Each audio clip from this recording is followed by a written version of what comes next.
We're the K3. I'm Jen. I'm Karen. I'm Marisa. If you are new to our channel, welcome. And if you love what we do and you're here for a return visit, welcome back. Welcome to you all. But if you haven't already, either way, please hit the red button to subscribe to our channel and ring the bell if you want to be alerted to anything new we have to share with you, such as... It's a new year and we have so much new content for you, along with our weekly watch list. We also have our K3 news shots, which will drop every Wednesday. And we have our monthly forecasts because February is coming up and there's gonna be a so many good ones. Whole bunch of new shows. So if you like what we like, you might want to tune in for that. And then we also have live chats. Something good might be coming up. Might be. Keep an eye on Twitter for maybe a poll. We'll give you the choice. Yes, and our podcast too, when we need to take a deeper dive into something that's fascinating us, or a show that we are just loving or hating, or need to talk more about, because we have thoughts.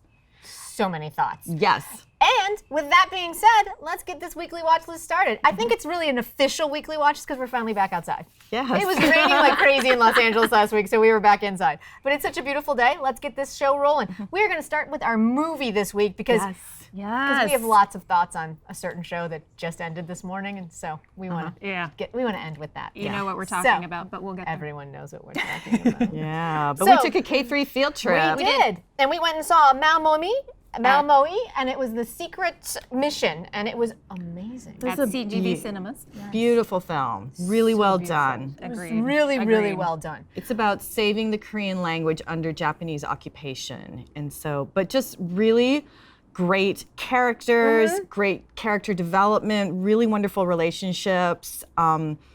It was about sacrifice, it was about family, it was about a maid family. It was really well done. It was really well done. And the one thing that my biggest criticism for me personally, because I've grown up with Western films, about Korean films, is that they don't give you enough story to kind of latch onto. Like they expect you to already know things. And I found that to be when it comes to historical events? Exactly. Like they expect there to be like a common already set of understanding. And what I really enjoyed about this one was they gave me enough backstory that I was like, Oh, good. And so I was able to follow the story and really get into what the whole thing that happened. It was amazing. It was a really well done historical movie. I really enjoyed it. Yeah, I mean, I just love that this Hallyu wave means that Korea is able to put their culture and their history into Western theaters like ours, and it's such a privilege to have that insight into what made the Korean nation stand up to Japan. So it was really well done. I really loved the depiction of passion for language. Yes. And it made for some really fun moments because you have a juxtaposition of these intellectual language lovers. Yes. And some maybe rough around the edges. I'm going to say that I found it very familiar as the man was walking down the street and reading all the signs in Korean. I'm like, that's me driving through K-Town. I'm a road hazard. Me too. I especially love the moment where it's important to the Korean language society to make sure they capture all of the dialects throughout Korea. For a small country, it's got a ton of dialects. And so they bring in about like 9 people from all different areas of Korea, and they're pronouncing the same word in the way that they would, the way that they would in their different areas. And it reminded me of taking Korean language class, and Kim Sung-Sang-nim, my teacher, played this video, like a modern day video of 4 young men from different areas of Korea all saying the same word, and one would say, oh, this is how we say it in Jeju Island, and the others would be like, what word is that? That's not the same word. It did remind me of that. It reminded me a lot of that, so it was really enjoyable. Yeah, highly recommend this movie. It was really good just from beginning to end. It was just a solid film, and if you get it when it comes to your area, or if you get it on like Amazon or Viki or anything, highly recommend it. It was amazing. Yeah, for sure. Okay, that's our movie. Moving on. That was our movie for this week. Yee-hoo!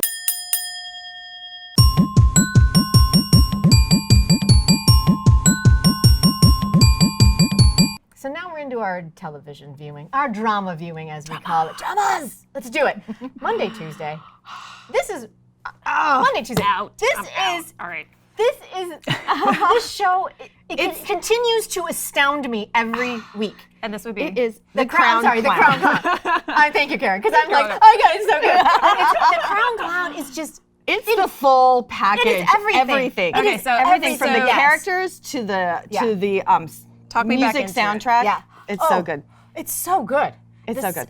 The cinematography is gorgeous. Just, I mean, I think, and I only watched the one episode, so when you get to Encounter, we can talk about that. But the first episode I saw, Cuba was beautiful. The cinematography was gorgeous. Of Encounter. Of Encounter. Yes. But I'm going to tell you, I think this one puts the Encounter cinematography, not to shame, because they're all very good cinematographers, but this one is just... It rivals it. It's beautiful. I'm the kind of person that you have to be really, really good at cinematography for me to be like, what the, wow, that's beautiful. Because I'm a sucker for, like, you know, actors and relationships and dialogue and that kind of stuff. Yeah. So cinematography has to be just really ridiculous for me to actually stop. I paused at one point because it's just it's ridiculous. It's so gorgeous. Breathtaking. It was gorgeous. Image that you were, wow. It was the secretary standing on this hillside in moonlight, and he's like pondering, like sadly pondering the future of Chosun, and it was gorgeous. Yes. Like. Was ridiculous. Yeah, I was. Anyway, I am wonking out back there in the show. But the story. How's the tone of the story? Since that's my big concern about not continuing to watch it. It's tense. It is tense. Okay. It is life and death in that palace. Like, are you going to survive the day? You really don't even know. And like, how much did you love the whole, like, the ladies' court, the ladies' court power struggle this week? Brutal. These women. Brutal. Yeah. It was amazing, and that whole scene was almost done silently. Oh, it was wow. Yeah. Our favorite Uni, the evil queen dowager, Jang Young-nam, who was she was Tak in not Coming Home to Me. Smiles Left Your Eyes. Left Your Eyes. Yeah. Yes. Love her. Yes. Well, she is evil. She is out. I'm not sure she's evil. I think she is a pissed off mother whose child's been ripped from her hands and murdered, and she is using the same tactics that the king was using. So I think we only think of her evil because we like the king now. Where if we I think it's evil because of her actions. She's poisoning people left and right. She is. Yes. But I think if the original king would have been there, it would have been. No, but she's taking that prince along with her. She's manipulating him she's spreading her tentacles out. I guess I'm not calling her evil yet. I'm calling her a tactical. She's pretty good tactically in this horrible environment. I have to say, once you enter that palace, you don't get out alive. You don't. So it's just who dies first and how you die. Yes. Like it's like when her maid offered up her life for it was just it was a done deal. It was a done deal. But it was an amazing scene. And this is jumping to the Alhambra bit. They're great female characters in this show. Great female characters. And this is what I will say about parsing out the crying. She did not cry. The way she did this scene was so amazing. Like, you could see her, like, teetering. And again, we're talking about Jang Young-nam. She was teetering on the crying because she knows what she has to do to survive. But it was that holding back of the crying that made it so powerful. Because how wouldn't you do that in that position, in that time and place? And that is what who of us likes to cry in front of somebody else? All the time. Marco's waving. He's saying yes. Marco enjoys crying. I cry in front of my television. Most of us try to hold it in, right? So it was just, such an amazing scene. So good. So good. And can we just talk briefly about how ridiculously invested I am in the main couple? And we're only 4 episodes in. I am all in. I am freaking all in. Well, because she is, she's Lee Se-young. Is so good. And her character is noble with a strong backbone, and she understands the politics, and she's not a pushover. And so in that sense, she's elevated over this clown who's pretending to be the king, but they're worthy of each other because often, we see too many Now, is she in weak danger females. as well? Oh, she's always she's the queen. Yeah, she's she's always in danger. Oh yeah. Like the whole thing that went down is like it was. I don't know. They're called concubines. They're called consorts. Consorts. Yeah. All the consorts. There's like 4 or 5 of them, and they all had tea with the queen, and then it all went to shit, and then it literally became a consort on consort on queen like battle in the like. It was. Oh, they're always jockeying for position. Plus, there's a secretary who's trying to get rid of her so he can put his one of his. Are there illegitimate children? Not yet. that we know of. Not Okay. yet. So it's Wow. so I know we're only 4 episodes in. It sounds like a strong show, but I'll let you guys enjoy the ride and observe vicariously from the sidelines. I feel like I say this all the time, but first 4 episodes in, it's one of the strongest. It's one of the strongest dramas I've ever watched. And, and to say that after 4 episodes is. I mean, as we all know, ladies, it can still go to shit. Oh yeah, right. You got many. And we don't know if you've seen this writer before, or the 2 writers, I believe. I mean, we talked about the producing director, the PD, last weekly watch list, but we're not familiar with this this writing team. So, oh my gosh. If you know anything, fingers crossed. Everything we've tried to their names don't link to anything, so we're kind of stuck. So in the let water us know if you know if they've written anything else before, because we're really praying that this keeps up for all 16 episodes. 16. This is 16. 16. Yeah. So yeah, so good. Oh, so good, so good. Monday, Tuesday is a good day. They're good days. All right, Monday, Tuesday, ding ding.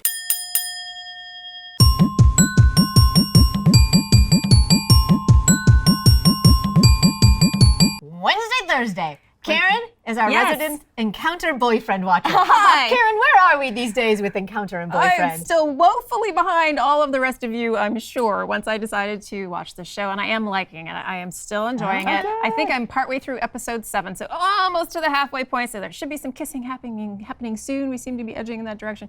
I think the show actually concludes this coming week. So, it does. So if I want to be all caught up to be at the same page as all of you, I will have to do some serious binging this week to get through. So I am enjoying it. I know that I think both of you have had a lot of interaction on social media about what people are enjoying and what they're not. The supporting characters in the show, I'll start there. Yeah. Because they are so enjoyable. Such great sidelines. So Song Hye-kyo's character, her driver, is someone who has known her since childhood, and hopefully I will get the name right. So Ko Chung-suk, I think, is her driver, and we know him from. We were talking about this earlier. With you. He was the penguin. He was the baker. Baker penguin. I love it so much. So Ji-sung's bestie. That's right. Yeah. Great character actor. So he's fantastic in this, and he's got a great little side story going on, possibly with the secretary, or maybe with somebody else. So you see a little bit of his life going on too, because he wants to leave our main couple alone because he supports the relationship. Now, a lot of other people don't support the relationship, including another great supporting character, her secretary. Oh, her secretary doesn't support the relationship. No, oh my gosh, she thinks it's disaster, and she's like, can't you just, you're gonna lose everything.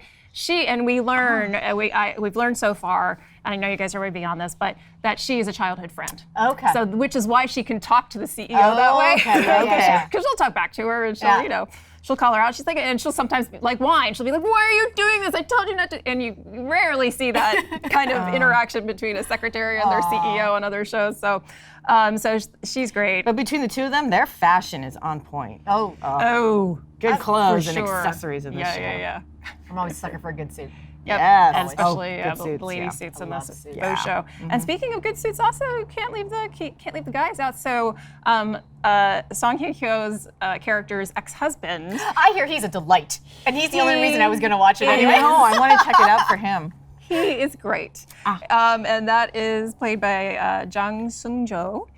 And you learn there's a flashback in one of the episodes I just watched where you see their first date because, of course, their parents set them up. And we know it was an arranged marriage, and they're now divorced. And she got the hotel and the settlement, but it has conditions. And so, that's why her secretary wants her to, please just play along so you don't lose the hotel. But every action he takes, he is completely in love with her still.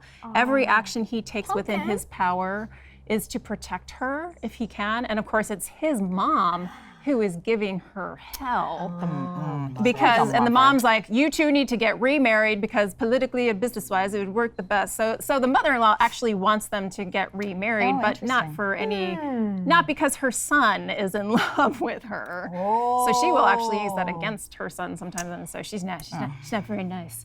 So she's a well-portrayed, she's a well-acted supporting character, but we don't like her. Okay. So do we think it's called Encounter or boyfriend and not second husband for a reason? Encounter says to me, it was something that happened and now it's over.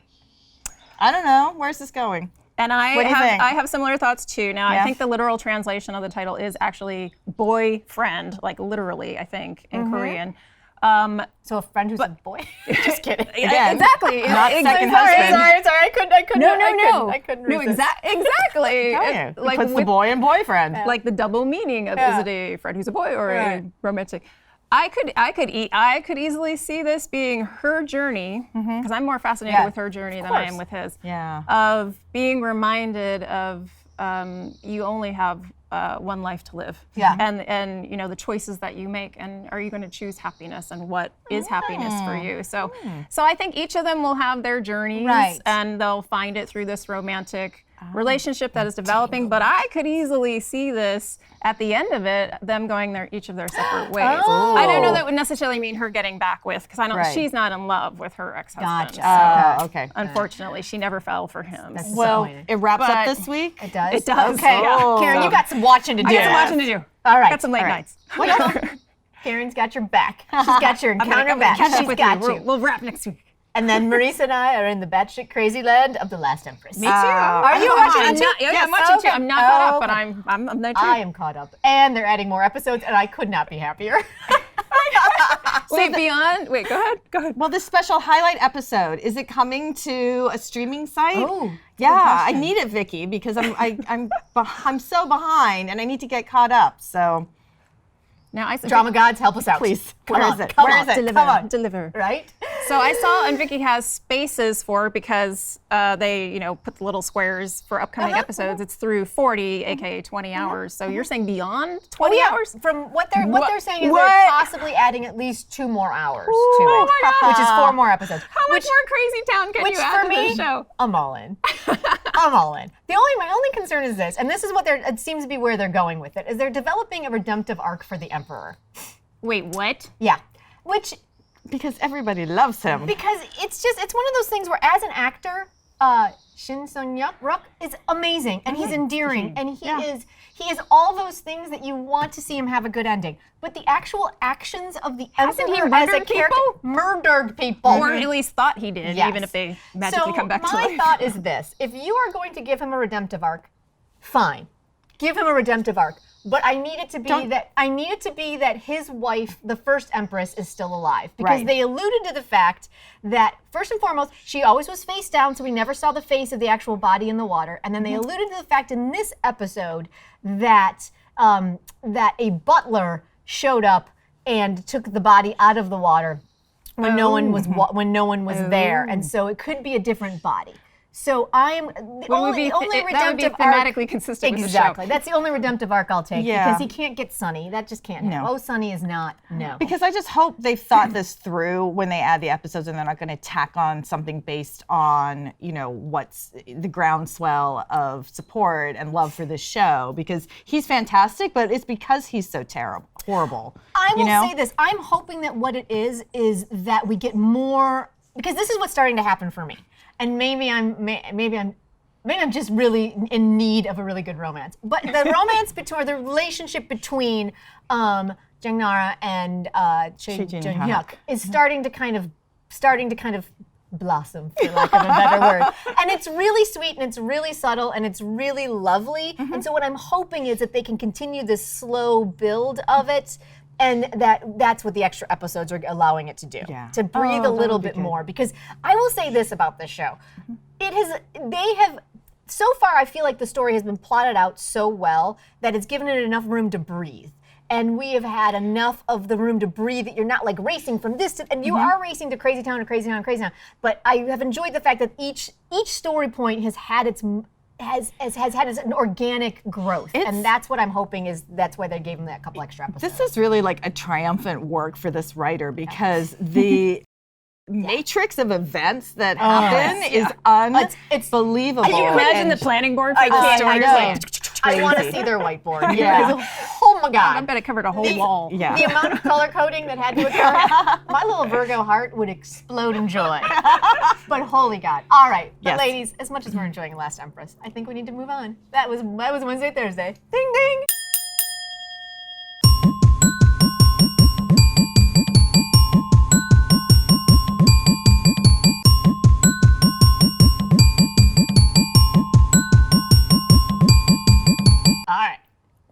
Friday, Saturday, Sunday. Ladies, there's really only one thing to talk about. And that would be the finale that we all sat and watched before we came to shoot day because we waited till Sunday just for you. So, Memories of the Alhambra. Where do we begin? Where do you begin with this? You guys can start. So many thoughts. So many thoughts. So do we feel like, first, did we end up still as love? Like, where are we on the... Or not ready to determine yet? Do we need to discuss first? There was so much to love. There was so much to love. I'm an optimist. I'm gonna stick with love. I think, unfortunately, overall, I have to go with like. Really? I think if I gave it an overall, I would go with like. Yeah.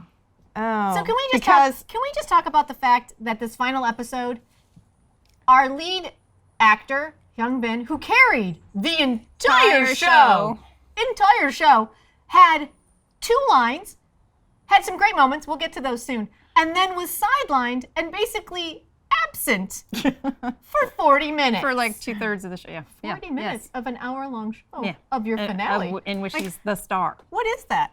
It was really odd because it was super odd. It ended and it was satisfying, but not. It just, I mean, everything wrapped up, but what was that final scene? What was that? I mean, it made no sense. I don't know. It felt to me like the writer and director were like, fuck you. We didn't want a romance in the story, so we're not going to give you the satisfaction of any sort of ending. And here's my other question. So Seju waits a year to tell anybody that it's possible that because he became the new master, he's just been hiding in the game? Like, what? I mean, I know he had PTSD, but I mean, come on, maybe that's a key piece of information. I would have thought he would have blurted that out a lot sooner, just from the stress, to relieve the stress and guilt from that. Yes, and if he was feeling that way. The tech guy at the company was supposed to be pretty smart, and he disappeared. I don't know how many episodes ago. Yeah, it's just that so much. The story was about the game. It was about the game and interacting with the game and solving the game, and it was unsatisfactory in that way, because every time the game was on, it was amazing. But as you said, he's been limping for how many episodes, and just, his character he's just become reduced to. Yeah, it was just.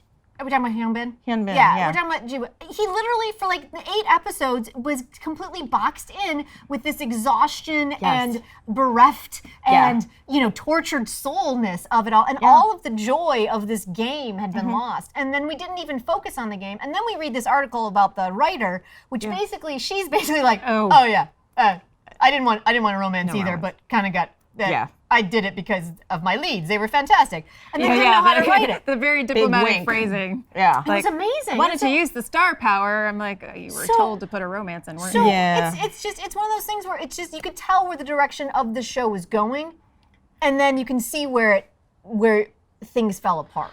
Because at some point, it was like, wow, this is a lot of characters who don't know what's going on. Yeah. It's like, Seju Chanyeol returns. He doesn't know. No. And I think he created the game. Right. Then you've got your head tech guy. They never even talked to him about it. So there's no plot development there. It's like the new CEO doesn't know anything. And I'm like, I know the game reset, so you can't go through the actual actions that were taken, but you have the. That was a year later. I'm going to put my nerd glasses on right now. Yes. You can go through the base code. I was going to say, wasn't there code that was there somewhere? You had a year.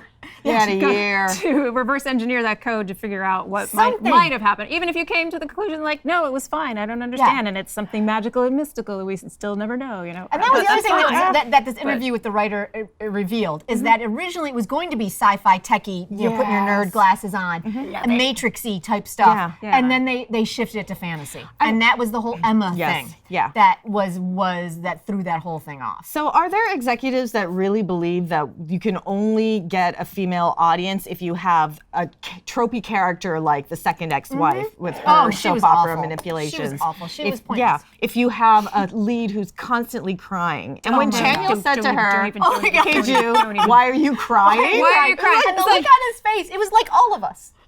So I love my rom-com, and I love this actress. She's one of my top 5 favorites. I'm like, show. Oh yeah, this is heavy sarcasm in case there's any question. Way to take an excellent actress and just make her cry all the time. All the time. And that's like what we had said about when we were talking about the Crown Clown. It loses its effectiveness after a while, and she cries every episode. And she did, and she had a fantastic moment in the, I think it was the final episode, where she like breaks down in the church, and it was a heart-wrenching moment.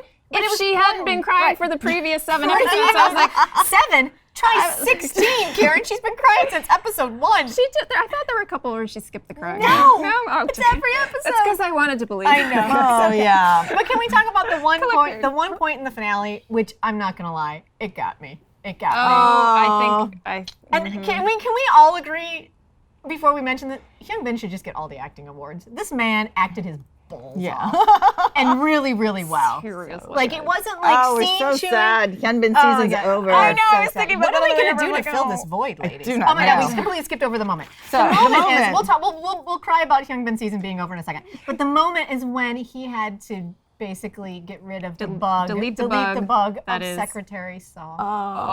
That was such a heartfelt moment. And all three of them. All three of them. But that it was really interesting, and that was what I thought was the beautiful thing about his acting. Yeah. Each goodbye was different. Yes. And it was so good. It was specific to the person. And there were no words. It was zero words, but you knew exactly what his relationship was, which each one of them. Right. And it was the best 20 minutes of the entire finale.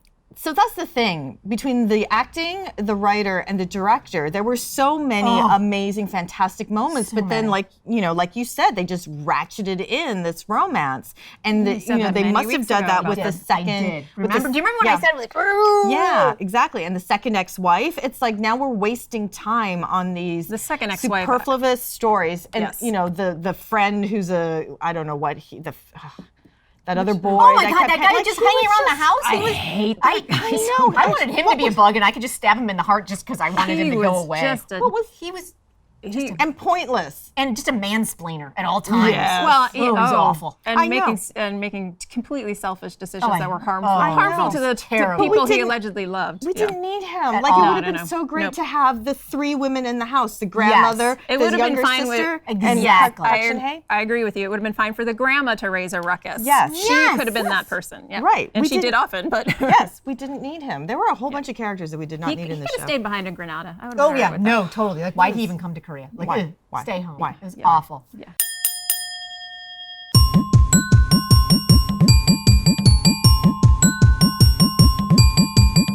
Yes. Oh, so I mean, so it's over. Clearly we still have more thoughts. So I think we're going to definitely unpack this whole thing called Memories of the Alhambra in a deep dive podcast coming up probably very soon. Very soon. Wow, I got more things to say. But the big question is, what do we do now that Hyun Bin season's over? I know. I mean, how do we fill this void, ladies? I don't know. I don't know. All right, so sad. we're gonna do a podcast and talk more about Memories of the Alhambra because this conversation is far, far from over. And we just need suggestions as to how to say goodbye to Hyun Bin. Anyway, all right, with that being said, we're the KThree. I'm Jen. I'm Karen. I'm Marisa. If you have thoughts about Memories of the Alhambra or any of the other shows we've talked about, or if there's a show we should be watching, please continue the conversation with us. We're on Instagram and Twitter and Facebook. You can also subscribe to us here on our channel and leave a and leave a comment down below. Let's keep this K-drama copy klatch going. Thank you for joining us, and we'll see you next time. Bye.